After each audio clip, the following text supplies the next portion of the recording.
तो question number 4 है student हमारा, गुणनखंड कीजिए। गुणनखंड में पहला क्वेश्चन क्या है क्वेश्चन नंबर 4 में कि 12x² माइनस 7x प्लस 1। देखिए इसका गुणनखंड किस तरह से करते हैं हम।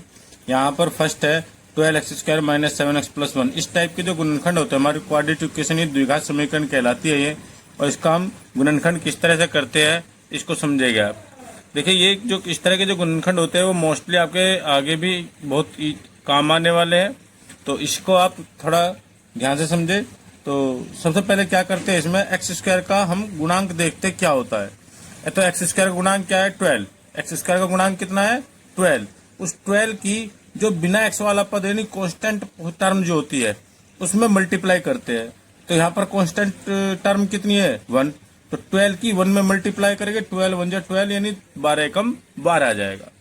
अब इस 12 के हमें दो ऐसे टुकड़े करने होते हैं जिनकी मल्टीप्लाई होके तो 12 ही आए और प्लस करके या माइनस करके 7 आ जाए, ये x का जो गुणांक है वो आ जाए। क्लियर ये बात, दोबारा समझिए। 12 जो x² का गुणांक है उसकी मल्टीप्लाई कांस्टेंट टर्म में करेंगे, 12 एकम 12 यह आ जाएगा। इस 12 के दो ऐसे टुकड़े करेंगे 12 के ऐसे दो फैक्टर करेंगे हम जिनकी मल्टीप्लाई होकर तो 12 आए और जिनको प्लस करके या माइनस करके ये वाली डिजिट जो x की मल्टीपल है वो आ जाए। तो हमने फैक्टर कर दिया 12 के 4 3 जा 12, 4 3 जा 12 और 4 और 3 को प्लस करके कितना होता है 7, लेकिन 7 कैसा है माइनस, तो इसलिए माइनस का 4 माइनस का 3 लिखेंगे तभी हमारा माइनस का 7 होगा। ठीक है स्टूडेंट, तो इसको इस तरह से लिख देते हैं हम 12x² और 7x को दो हिस्सों में तोड़ दिया, माइनस के 4x माइनस के 3x प्लस के 1। देखिए क्वेश्चन को तोड़ना हमें इस टाइप से है लेकिन उसमें कोई चेंजिंग नहीं हो सकती, जैसा ऊपर है वैसे ही उसको हमने बस केवल 7 को दो हिस्सों में तोड़ के अलग अलग लिख दिया। अब पहली दो डिजिट में कॉमन लेंगे और लास्ट की दो डिजिट में कॉमन लेंगे। यहां से दो में क्या कॉमन आ रहा है 4x, यहां से इन दोनों डिजिट में क्या कॉमन आ रहा है 4x, तो यहां से 4x कॉमन लिया हमने। तो 4 से 12 को डिवाइड करेंगे, 4 3 12 3 आ गया। x² में से एक x बाहर एक अंदर बचेगा, माइनस का साइन, यहां से 4 कॉमन आ जाएगा तो क्या बचेगा 1। ये 4x कॉमन आ गया तो क्या बचेगा हमारा पर यहाँ पर माइनस के 1। अब आगे देखते हैं यहाँ से क्या कॉमन आता है। यहाँ पर दोनों में से इस तरह से कॉमन लेना जैसे यहाँ पर हमारा बचा हुआ है ये ऐसे ही यहाँ होना चाहिए। तो ये 3x प्लस 1 है तो हम माइनस के 1 कॉमन ले लेते हैं यहाँ से। जैसे ही माइनस के 1 और तो कुछ कॉमन आ नहीं रहा इसलिए 1 लेंगे और माइनस के लेंगे, क्योंकि माइनस के 1 कॉमन आता है 3x कैसा हो जाएगा प्लस का। जैसे ही माइनस चिन्ह हमने कॉमन लिया वो 3x कैसा हो गया प्लस का, और ये प्लस की चिन्ह क्या आ जाएगा माइनस का और 1 बचेगा, क्योंकि 1 की मल्टीप्लाई 1 लिख के और 1 कॉमन 1 अंदर है। देखो सेम आ गया दोनों जगह, यदि दोनों जगह सेम आता है तो हमारा क्वेश्चन यहाँ तक सही है। अब दोनों में से इसे कॉमन ले लेंगे 3x माइनस 1 को, तो यहाँ क्या बचा 4x और यहाँ बच गया माइनस के 1। इस तरह से हम फैक्टर कर लेते हैं। देखिए सेकंड वाला समझते हैं। सेकंड क्या है हमारा 2x² प्लस के 7x प्लस के 3।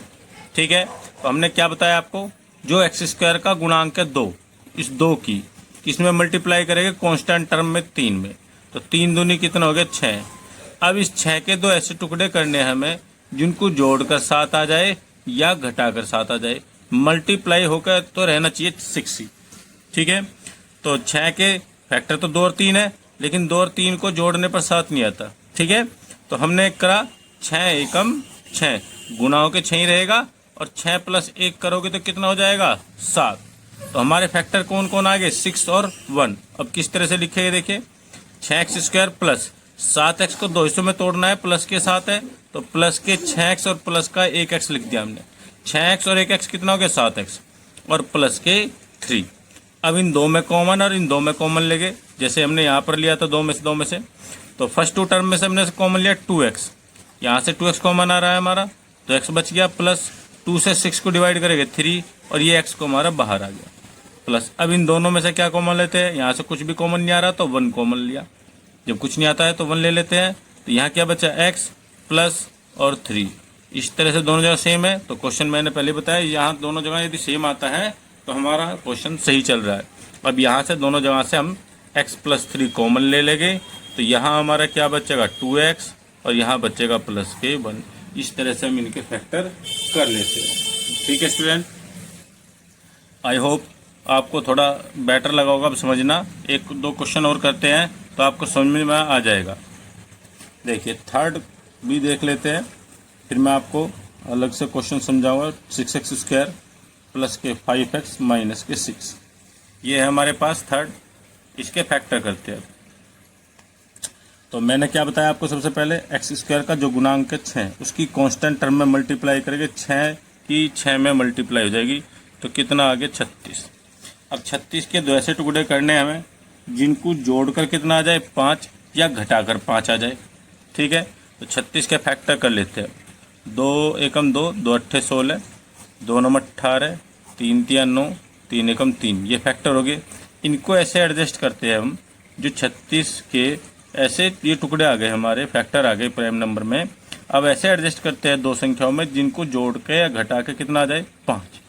तो देखिए 3 तिया 9 और 2 दूनी 4, 9 और 4 की गुणा करते हैं तो आ जाता है हमारा 36, और 9 में से 4 घटाएंगे तो क्या बचेगा 5। तो अंतर करके आ गया अब की बार।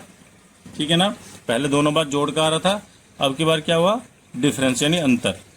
तो किस तरह से लिखेंगे, देखिए 6x², 6 चंग 36 के 2 फैक्टर आ गए हमारे, 9 चौक 36 और 9 में से 4 गए 5 बच गए, लेकिन वो प्लस के 5 बच रहे हैं, तो इसलिए 9 को तो लिखेंगे प्लस का और 4 को लिखेंगे माइनस का। 9 में से 4 गए तो वापस 5 बच गए और माइनस के आ गया 6।